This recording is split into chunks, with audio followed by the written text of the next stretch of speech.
A ideme mať s Monikou rozhovor. Ja si ťa ešte spýtam, že ako sa máš teraz? Mám sa tak uponáhľanie, ale inak super. Hej. No, mali sme teraz aj trošku technické problémy, ale s tým nebudem úplne že zaťažovať, že čo sa nám tu dialo.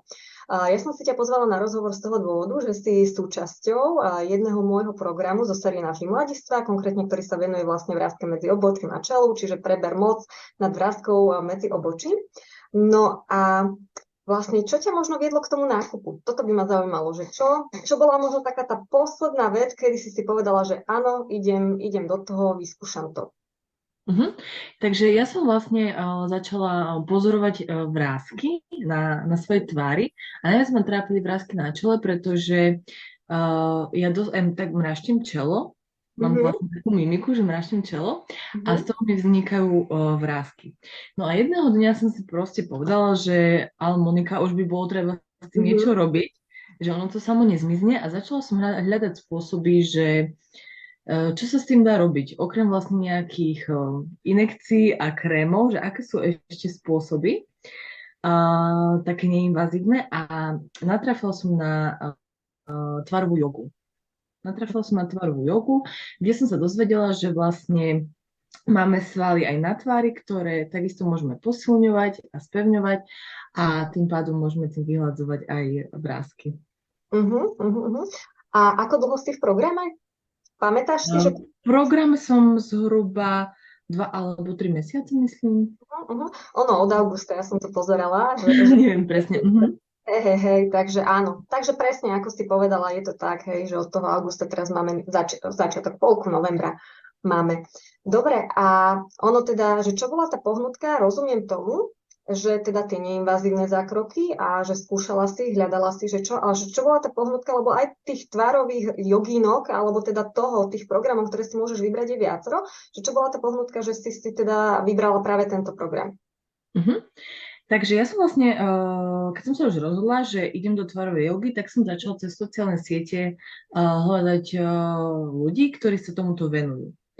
A nejako som natrafila na tvoj profil, ktorý ma zaujal kvôli tomu, že už na tom tvojom profile som našla veľa typov a rád, ktoré boli pre mňa veľmi zaujímavé.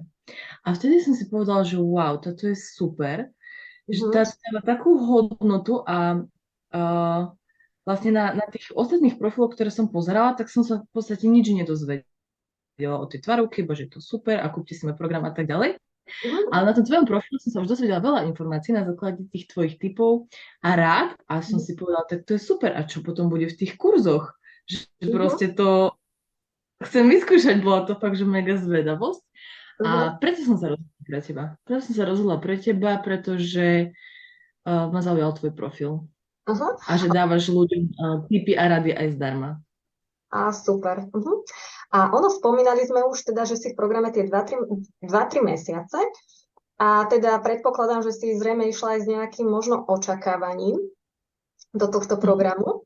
A ten program ako taký naplnil tie očakávania, respektíve nie, že naplnil, ale teda, že čo je to versus tá realita, prípadne možno, že či ťa tam niečo prekvapilo. Mhm. Takže ja som si to vlastne, bola som veľmi zvedavá na tento program, ale ja som si to vlastne predstavovala tak, že tam bude nejaká zostava, nejaká séria cvikov a vlastne podľa toho si budem cvičiť. Áno, že to bude, ja neviem, nejakých 5 až 20 minút, nejaký videjko.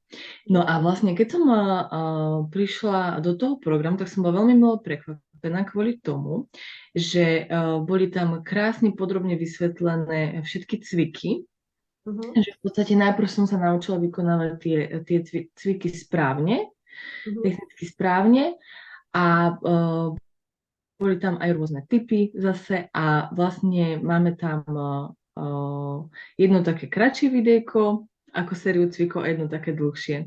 Takže môžeme si vybrať a toto ma na tom prekvapilo, že naozaj dopodrobná si sa všetkému venovala a všetko si krásne vysvetlila, aby sme to cvičili správne. Takže toto ma asi prekvapilo. super. No a v podstate ono, predpokladám, že teda niečo už dávaš možno aj do praxe, možno nie úplne, ja neviem, v nejakom veľkom intervale, to už možno nám prezradíš ty za chvíľočku.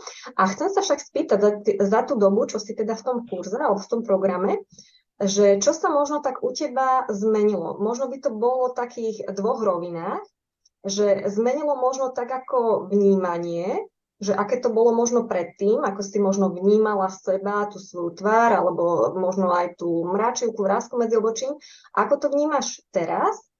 A potom tá druhá rovina bude zase, nie je to vnímanie, ale to fyzické, že čo naozaj vlastne vidíš a všímaš. Takže vnímanie, ako to vnímaš, a to fyzické. Mhm. Takže vlastne po tejto tvarovej joge, ktorú si zacvičím, ja som si tak myslela, že budem cvičiť každý deň, ale realita je vlastne taká, že je to tak 1 až 2 krát týždeň, niekedy sa mi podarí aj 3 krát, ale snažím sa si nájsť na to čas.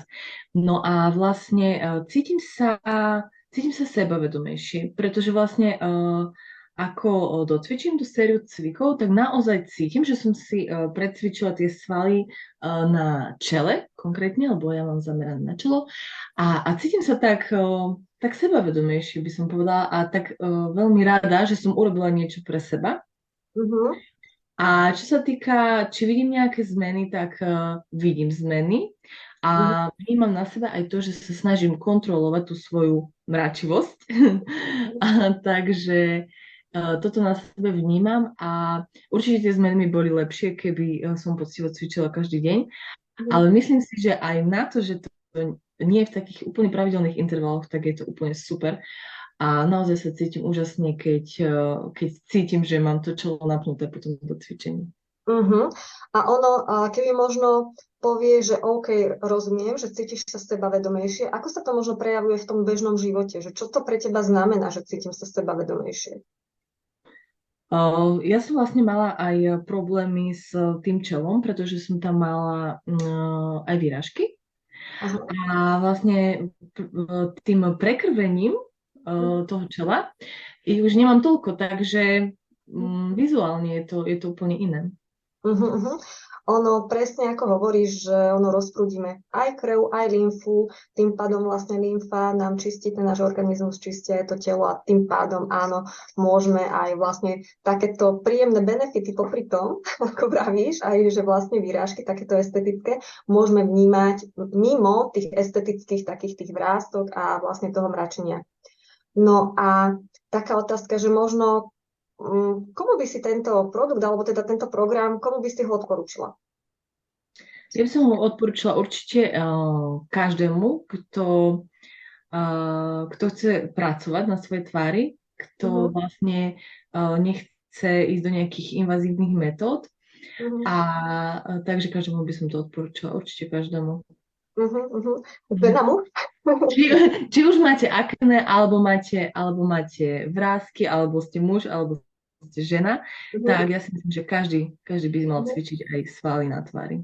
Áno, ono tí muži sú, mňa to preto napadlo sa pýtať aj, či pre mužov, dajme tomu, by si to odporúčala, lebo naozaj, lebo tí muži, tých je podstatne menej, ktorí sa tomuto venujú. A ja osobne som otrenovala jedného muža a bolo to tiež veľmi zaujímavé a veľmi fajn skúsenosť, že kedy teda aj on sa zapájal a tak ďalej. Dobre, ešte ďakujem ti veľmi pekne za tieto tvoje postrehy a chcem sa ťa spýtať, že či je ešte niečo, čo chceš vlastne povedať, alebo možno či už všetko bolo povedané, alebo teda máš slovo. Ja by som chcela povedať, že neľutujem, že som šla do programu s tebou, pretože naozaj je veľmi pekne spracovaný. A mám teraz vlastne program na čelo, ale mienim v tom pokračovať. A určite to bude program od teba, určite by som si nevybrala nikoho iného. Hej, super. Ďakujem ti veľmi pekne.